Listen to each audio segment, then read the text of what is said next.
Hi friends, welcome back to my channel. Friends, ಆ್ಯನಿಗೇನ್ app ಮೂಲಕ ಯಾವ ರೀತಿ ಅರ್ನಿಂಗ್ಸನ್ನು ಮಾಡೋದು ಅನ್ನೋದನ್ನು ನಿಮಗೆ ಈ ವಿಡಿಯೋದಲ್ಲಿ ಶೇರ್ ಮಾಡ್ತಾ ಹೋಗ್ತೀನಿ.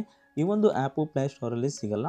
ಇದಕ್ಕೆ ಡಿಸ್ಕ್ರಿಪ್ಷನಲ್ಲಿ ಲಿಂಕನ್ನು ಕೊಟ್ಟಿದ್ದೀನಿ. ನೀವು ಅದರ ಮೇಲೆ ಕ್ಲಿಕ್ ಮಾಡಿದ್ರೆ ರೆಫರಲ್ ಕೋಡ್ ಆಗೋ ಲಿಂಕ್ ಇರುತ್ತೆ. ಅಲ್ಲಿ ನಿಮಗೆ ಆ್ಯಪನ್ನು ಡೌನ್ಲೋಡ್ ಮಾಡ್ಕೋಬೋದು. ವೆಬ್ಸೈಟ್ಗೆ ಹೋಗುತ್ತೆ, ನಂತರ ಅದು ಡೌನ್ಲೋಡನ್ನು ಅದೇ ತೋರಿಸುತ್ತೆ. ಡೌನ್ಲೋಡ್ ಮಾಡ್ಕೊಂಡು ನೀವು ಕಂಟಿನ್ಯೂವನ್ನು ಮಾಡ್ಕೋಬೋದು. ಆ್ಯಪನ್ನು ಓಪನ್ ಮಾಡಿದ್ರೆ ಈ ರೀತಿ ತೋರಿಸುತ್ತೆ. ನಂತರ ಫಸ್ಟ್ ಇದು ಅಂದರೆ ನಮ್ಮ ಡಾಟಾವನ್ನು ಅಂದರೆ ಮೊಬೈಲ್ ಡಾಟಾವನ್ನು ಶೇರ್ ಮಾಡುತ್ತೆ. ನಮ್ಮ ಹತ್ರ ಇರೋ ಮೊಬೈಲ್ ಡಾಟಾನ ತಗೊಂಡು ನಮಗೆ ಅದಕ್ಕೆ ಅಮೌಂಟನ್ನು ನಮಗೆ ಇಲ್ಲಿ ವಾಪಸ್ಸನ್ನು ಕೊಡುತ್ತೆ. ಅಂದರೆ ನಮ್ಮ ಹತ್ರ ಈಗ 1 GB ತೊಗೊಂಡ್ರೆ ನಮಗೆ ಅಮೌಂಟನ್ನು ನಮಗಿಲ್ಲಿ ಅದೆಷ್ಟು 1 GBಗೆ ಅಮೌಂಟ್ ಬರಬೇಕಾದ್ರೆ ಅಷ್ಟು ನಮಗಿಲ್ಲಿ ಕೊಡ್ತಾ ಹೋಗುತ್ತೆ. ಮೊದಲನೇದಾಗಿ ಆ್ಯಪನ್ನು ಓಪನ್ ಮಾಡಿದ್ರೆ ಟರ್ಮ್ಸ್ ಆ್ಯಂಡ್ ಅಗ್ರಿ ಅಂತ ಇರುತ್ತೆ. ಅದ್ರ ಮೇಲೆ ಕ್ಲಿಕ್ ಮಾಡ್ಕೊಂಡ ನಂತರ ನಮಗೆ ಈ ರೀತಿಯಾಗಿ ಒಂದು ಪೇಜ್ ಓಪನ್ ಆಗುತ್ತೆ. ಆ್ಯನಿಗೇನ್ಸ್ ಅಂತ share with your internet and earn ಅಂತ ಇದೆ. ನಂತರ ಯೂಸ್ ಮೊಬೈಲ್ ಡಾಟಾ ಅಂತ ಬರುತ್ತೆ. ಇದ್ರ ಮೇಲೆ ಎಸ್ ಅಂತ ಕೊಡ್ಬೋದು, ಇಲ್ಲ ಅಂತಂದರೆ ವೈಫೈಯನ್ನು ಕೂಡ ಯೂಸ್ ಮಾಡ್ಬೋದು. ನಾವು ಜಾಸ್ತಿ ಮೊಬೈಲಲ್ಲೇ ಇರುವಂಥ ಡಾಟಾವನ್ನು ಯೂಸ್ ಮಾಡೋದ್ರಿಂದ ನಾವಿಲ್ಲಿ ಮೊಬೈಲ್ ಡಾಟಾಗೆ ಎಸ್ ಅಂತ ಕೊಟ್ಟು ನಂತರ ಇಲ್ಲಿ 2 ಆಪ್ಷನ್ ಇದೆ. ಒಂದು ಸೆಟ್ ಮೊಬೈಲ್ ಡಾಟಾ ಲಿಮಿಟ್ಸ್ ಅಂತ ಇದೆ ಅಥವಾ ಮೊಬೈಲ್ ಡಾಟಾ ಲಿಮಿಟ್ ಅಂತ ಇದೆ. ನಾವಿಲ್ಲಿ ಸೆಟ್ ಮೊಬೈಲ್ ಡಾಟಾವನ್ನು ಆನ್ ಮಾಡ್ಕೋಬೇಕು. ನಂತರ 2ನೇ ಆಪ್ಷನ್ನು ಮೊಬೈಲ್ ಡಾಟಾ ನಮಗೆ ಎಷ್ಟು ಬೇಕು ಲಿಮಿಟು, 1 GB ಬೇಕೋ, 2 GB ಬೇಕೋ ಅಥವಾ 3 GB ಬೇಕೋ, ಅದನ್ನು ನಾವು ಎಷ್ಟು ಬೇಕು ಅಷ್ಟನ್ನು ನಾವಿಲ್ಲಿ ಅದ್ರ ಮೇಲೆ ಟೈಪ್ ಮಾಡಿ ನಾವು ಸಬ್ಮಿಟನ್ನು ಮಾಡಬೇಕಾಗುತ್ತೆ. ನಂತರ ಸೈನಪ್ಪನ್ನು ಮಾಡ್ಕೋಬೇಕಾಗುತ್ತೆ. ಮೊದಲನೇದಾಗಿ ಇಲ್ಲಿ ಸೈನಪ್ಗೆ 2 ಆಪ್ಷನ್ ತೋರಿಸುತ್ತೆ. ಒಂದು ಗೂಗಲ್ ಅಥವಾ ಒಂದು ಫೇಸ್ಬುಕ್ ತೋರಿಸುತ್ತೆ. ನಾವು ಡೈರೆಕ್ಟಾಗಿ ಗೂಗಲ್ ಮೇಲೆ ಕ್ಲಿಕ್ ಮಾಡಿದ್ರೆ ನಮ್ಮ ಒಂದು ಇಮೇಲ್ ಐ ಡಿ ಶೋ ಆಗುತ್ತೆ. ಅದ್ರ ಮೇಲೆ ಕ್ಲಿಕ್ ಮಾಡಿದ್ರೆ ಕಂಟಿನ್ಯೂ ಅಂತ ತೋರಿಸುತ್ತೆ. ಕಂಟಿನ್ಯೂ ಕೊಟ್ಟರೆ ಡೈರೆಕ್ಟಾಗಿ ಸೈನಪ್ ಆಗುತ್ತೆ. ನಂತರ ಲಾಗಿನ್ ಆಪ್ಷನ್ ಕೇಳುತ್ತೆ. ಮತ್ತು ಅದೇ ಇಮೇಲ್ ಐ ಡಿ ಯಾವುದನ್ನು ನಾವು ಸೈನ್ ಅಪ್ ಮಾಡ್ಕೊಂಡಿದ್ವಿ ಅದ್ರ ಮೇಲೆ ಕ್ಲಿಕ್ ಮಾಡಿದ್ರೆ ಈ ಒಂದು ಆ್ಯಪ್ ಏನಾಗುತ್ತೆ, ಆ್ಯನಿಬೀನ್ ಅಕೌಂಟ್ ಏನಾಗುತ್ತೆ ಕ್ರಿಯೇಟ್ ಆಗುತ್ತೆ. ಡೈರೆಕ್ಟಾಗಿ ಲಾಗಿನನ್ನು ಆಗ್ಬೋದು. ಇದರಲ್ಲಿ ಯಾವ ರೀತಿ ಅರ್ನ್ ಮಾಡೋದು ಅಂತಂದರೆ ನಮಗಿಲ್ಲಿ $20 ಕಲೆಕ್ಟ್ ಆಗಬೇಕು ಟೋಟಲಾಗಿ. ಈಗ 0 ಇದೆ. ನಂತರ ಇದು ಗ್ರ್ಯಾಬ್ ಮಾಡ್ಕೋಬೋದು. ಇದನ್ನು ನಮ್ಮ ಫ್ರೆಂಡ್ಸ್ಗೆ ಇದನ್ನು ಶೇರ್ ಮಾಡಿದ್ರೆ ಅವರು ಇದನ್ನು ಡೌನ್ಲೋಡ್ ಮಾಡ್ಕೊಳ್ತಾರೆ. ಆ ಡೌನ್ಲೋಡ್ ಮಾಡ್ಕೊಂಡು ನಮ್ಮ ಒಂದು ರೆಫರಲ್ ಕೋಡನ್ನು ಯೂಸ್ ಮಾಡ್ತಾರಲ್ಲ, ಹಾಗಾಗಿ ನಮ್ಗೆ ಅದರಿಂದ ಇಷ್ಟು ಇನ್ವೈಟ್ ಮಾಡಿದ್ರೆ 25% ಬೋನಸ್ ಅಂತ ತೋರಿಸ್ತಾ ಇದೆ. ಅದನ್ನು ನಾವು ಗ್ರ್ಯಾಬ್ ಮಾಡ್ಕೋಬೋದು.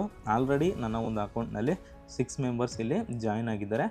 ಈಗ ನಾನು ನಿಮಗೆ ತೋರಿಸ್ತಾ ಇರೋದು ಇದು ಆಲ್ರೆಡಿ ನಾನು ಜಾಯ್ನಿಂಗ್ ಆಗಿರೋಂಥ ಆ್ಯಪು. ನಾನು ಡೈರೆಕ್ಟಾಗಿ ಜಾಯ್ನಿಂಗ್ ಆದ ಕೂಡಲೇ ನನಗೆ 3000 ರೂಪೀಸ್ ಏನಾಗಿತ್ತು ಡೈರೆಕ್ಟಾಗಿ ಆ್ಯಡ್ ಆಗಿತ್ತು. ನಿಮಗೂ ಕೂಡ ಆ್ಯಡ್ ಆಗ್ಬೋದು. ನೀವು ಗ್ರ್ಯಾಬ್ ಮಾಡ್ಕೋಬೇಕು ಅಂದರೆ ನೀವು ಇನ್ವೈಟ್ ಮಾಡ್ಕೋಬೇಕು ಅಥವಾ ಇಲ್ಲಿ ಆಪ್ಷನನ್ನು ತೋರಿಸುತ್ತೆ. ಶೇರ್ ಮಾಡಿಕೊಂಡ್ರೆ ನಿಮಗೆ 25% ರೆಫರಲ್ ಬೋನಸ್ ನಿಮಗೆ ಸಿಗ್ತಾ ಹೋಗುತ್ತೆ. ನಿಮಗೆ ಅಂದರೆ ಈಗ ನಿಮ್ಮ ಒಂದು ಅಕೌಂಟ್ಗೆ ಎಷ್ಟು ಜನ ಇನ್ವೈಟ್ ಆಗ್ತಾರೆ, ನೀವು ಇನ್ವೈಟ್ ಮಾಡೋದ್ರ ಮೂಲಕ ಎಷ್ಟು ಜನ ಜಾಯ್ನ್ ಆಗ್ತಾರೆ ಅಷ್ಟು ಪರ್ಸೆಂಟ್ ನಿಮಗೆ ಅಮೌಂಟ್ ಇಲ್ಲಿ ಆ್ಯಡ್ ಆಗ್ತಾ ಹೋಗುತ್ತೆ. ಇದು ಸೇಮ್ ಯಾವ ರೀತಿ ಅಂತಂದರೆ ಈಗ ಶೇರ್ ಡಾಟಾ ಅರ್ನ್ ಅಂತ ಇದೆ. ಈಗ ನಮ್ಮ ಒಂದು ಮೊಬೈಲ್ ಡಾಟಾನ ಇವ್ರು ಯೂಸ್ ಮಾಡ್ಕೊಳ್ತಾರೆ ಅಂದರೆ ನಮ್ಮ ಒಂದು ಮೊಬೈಲ್ ಡಾಟಾನ ಬೇರೊಂದು ಕಂಪ್ನಿಗೆ ಇವರು ಸೇಲ್ ಮಾಡ್ಕೋತಾರೆ, ನಮಗೆ ಅಮೌಂಟನ್ನು ಕೊಡ್ತಾರೆ. ನೋಡ್ಬೋದು ಇಷ್ಟು ಜನ ನನ್ನ ಒಂದು ಅಕೌಂಟಲ್ಲಿ ಜಾಯ್ನ್ ಆಗಿದ್ದಾರೆ. ನಾನೀಗ 3000 ರೂಪೀಸ್ ನನಗೆ ಡೈರೆಕ್ಟಾಗಿ ಬೋನಸ್ ಬಂದಿತ್ತು.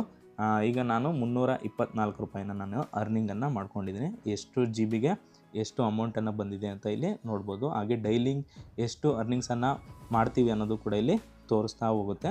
ಈ ರೀತಿ ನಾವೇನು ಮಾಡ್ಬೋದು, ಈ ಒಂದು ಆ್ಯಪ್ ಮೂಲಕ ನಾವು ಅರ್ನಿಂಗ್ಸನ್ನು ಮಾಡ್ಕೋಬೋದು. ಇದು ಡೈರೆಕ್ಟಾಗಿ $20 ಕಲೆಕ್ಟ್ ಆದ ಕೂಡಲೇ ಅಲ್ಲಿ ಪೇಔಟ್ ಅಂತ ಇದೆಯಲ್ಲ, ಅದು ಬ್ಲೂ ಕಲರಲ್ಲಿ ತೋರಿಸುತ್ತೆ. ಅದ್ರ ಮೇಲೆ ಕ್ಲಿಕ್ ಮಾಡಿಕೊಂಡ್ರೆ ನಮಗೆ ವ್ಯಾಲೆಟ್ ಈಗ ಪೇಟಿಎಮ್ ಅಂತ ಇರುತ್ತೆ ನಮಗೆ, ಇಲ್ಲಾಂದರೆ ಪೇಪಾಲ್ ಅಕೌಂಟನ್ನು ಕ್ರಿಯೇಟ್ ಮಾಡ್ಕೊಂಡು ನಾವು, ಇಲ್ಲಾಂದರೆ ಆ್ಯಡ್ ಬ್ಯಾಂಕ್ ಅಕೌಂಟ್ ಅಂತ ತೋರಿಸುತ್ತೆ. ಅದ್ರ ಮೇಲೆ ಕ್ಲಿಕ್ ಮಾಡಿಕೊಂಡು ನಾವಿಲ್ಲಿ ಅಮೌಂಟನ್ನು ಪೇಮೆಂಟನ್ನು ನಾವು ನಮ್ಮ ಒಂದು ಬ್ಯಾಂಕ್ ಅಕೌಂಟ್ಗೆ ತೆಗೆದುಕೊಳ್ಬೋದು. ಈ ರೀತಿ ನಾವು ಈ ಒಂದು ಆ್ಯನಿಗೇನ್ಸ್ ಅಪ್ಲಿಕೇಶನ್ ಮೂಲಕ ಅರ್ನಿಂಗ್ಸನ್ನು ಮಾಡ್ಬೋದು. ಅಪ್ಲಿಕೇಶನಲ್ಲಿ ಡೈರೆಕ್ಟಾಗಿ ಆಟೋಮೆಟಿಕ್ಕಾಗಿ $20 ಕಲೆಕ್ಟ್ ಆಗ್ತಾ ಹೋಗುತ್ತೆ. $20 ಆದ ಕೂಡಲೇ ನಮಗೆ ಪೇಔಟ್ ಬರುತ್ತೆ. ಇದು ಅಪ್ಲಿಕೇಶನ್ ಯಾವ ರೀತಿ ಯೂಸ್ ಮಾಡೋದು ಅಂತಂದರೆ, ಈಗ ಡಾಟಾ ಸೇವರ್ ಏನಾದರೂ ಆನ್ ಆಗಿದ್ದರೆ ನಾವು ಅದು ಅಥವಾ 20% 30%ಗೆ ಆಟೋಮೆಟಿಕ್ಕಾಗಿ ಆನ್ ಆಗುತ್ತೆ ಕೆಲವರು ಮೊಬೈಲಲ್ಲಿ. ಅದನ್ನು ಆಫ್ ಮಾಡಬೇಕಾಗುತ್ತೆ. ಡಾಟಾ ಸೇವರನ್ನು ಆಫ್ ಮಾಡಿದರೆ ನಮಗಿದು ಬ್ಯಾಕ್ಗ್ರೌಂಡಲ್ಲಿ ರನ್ನಿಂಗ್ ಆಗ್ತಾ ಇರುತ್ತೆ. ನಮ್ಮ ಒಂದು ಡಾಟಾ ಶೇರ್ ಆಗ್ತಾ ಹೋಗುತ್ತೆ. 4G ಡಾಟಾ ಆಗ್ಬೋದು, 5G ಡಾಟಾ ಆಗ್ಬೋದು. 5G ಆದರೆ ಇನ್ನೂ ಅನುಕೂಲ ಆಗುತ್ತೆ, ಯಾಕಂದರೆ ಅನ್ಲಿಮಿಟೆಡ್ ಫ್ರೀ ಇರುತ್ತೆ. 5Gಯಿಂದ ನಾವು ಅರ್ನಿಂಗ್ಸನ್ನು ಮಾಡ್ಬೋದು. ಡಾಟಾ ಎಷ್ಟು ಶೇರ್ ಆಗ್ತಾ ಹೋಗುತ್ತೋ ನಮಗೆ ಅಷ್ಟು ಅಮೌಂಟ್ ಏನಾಗುತ್ತೆ ಅಲ್ಲಿ ಆ್ಯಡ್ ಆಗ್ತಾ ಹೋಗುತ್ತೆ. ಇದು ಸಿಂಪಲ್ಲಾಗಿ ನಾವು ಏನು ಮಾಡ್ಬೋದು, ಈ ಒಂದು ಆ್ಯನಿಗೇನ್ಸ್ ಅಪ್ಲಿಕೇಶನ್ ಮೂಲಕ ಅರ್ನಿಂಗ್ಸನ್ನು ಮಾಡ್ಕೋಬೋದು. ಓಕೆ ಸ್ನೇಹಿತರೆ, ಈ ವಿಡಿಯೋ ಇಷ್ಟ ಆದರೆ ಖಂಡಿತ ಒಂದು ಲೈಕ್ ಅಂತೂ ಮಾಡಿ. ಹಾಗೆ ಸಬ್ಸ್ಕ್ರೈಬ್ ಮಾಡ್ಕೊಂಡಿಲ್ಲ ಅಂದರೆ ಈ ಕೂಡಲೇ ಕೆಳಗಡೆ ಕಾಣುವ ರೆಡ್ ಬಟನ್ ಮೇಲೆ ಕ್ಲಿಕ್ ಮಾಡಿ ಸಬ್ಸ್ಕ್ರೈಬ್ ಮಾಡ್ಕೊಳ್ಳಿ. Thanks for watching video.